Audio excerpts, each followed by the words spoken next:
But the third way in which we can cause suffering to others that we, of course, have to acknowledge and be aware of is when the suffering of others makes us happy, which sounds quite extreme, but is, I guess, much more common than we might think. We do this without thinking. We enjoy the suffering of others. We enjoy the suffering of our enemies. We like defeating them. We're happy when we win an argument. We're happy simply because we made someone feel less than us. We're happy to prove other people wrong. We're happy to defeat. This isn't something that only comes into play with mass murderers or psychopaths. It's something that we're all guilty of from time to time. It's a part of our nature. All of these are a part of our nature that is so shameful. It's unworthy of us as people seeking out true happiness and freedom from suffering. And it absolutely doesn't lead to true happiness. You can't find happiness by defeating others. It feels like you can.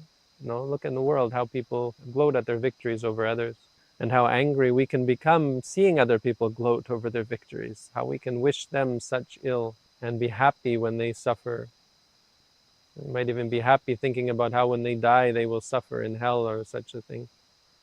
These are all unworthy thoughts, unworthy qualities. They're unworthy and unwholesome, unskillful. And they're a big part of the danger that we see that leads us to want to cultivate mindfulness. We see these qualities in ourselves. This is the lesson for us. But these are the sorts of qualities that as Buddhists we talk about to recognize in ourselves, to make clear and to encourage us to practice in such a way as to be free from these qualities. And this is the value that you can see in mindfulness.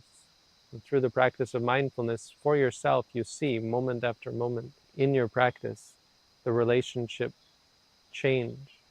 You see your perspective on experiences change. And the clarity that you gain allows you to free yourself from the bind that gets you stuck with vengeance. As we're mindful, there's an objectivity that we're unable to find normally.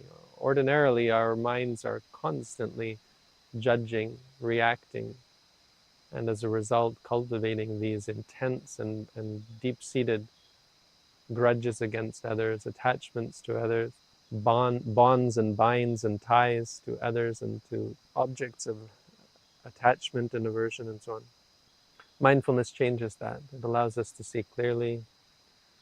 It allows us to gain perspective and see the triviality and the meaninglessness of all of these bonds that tie us.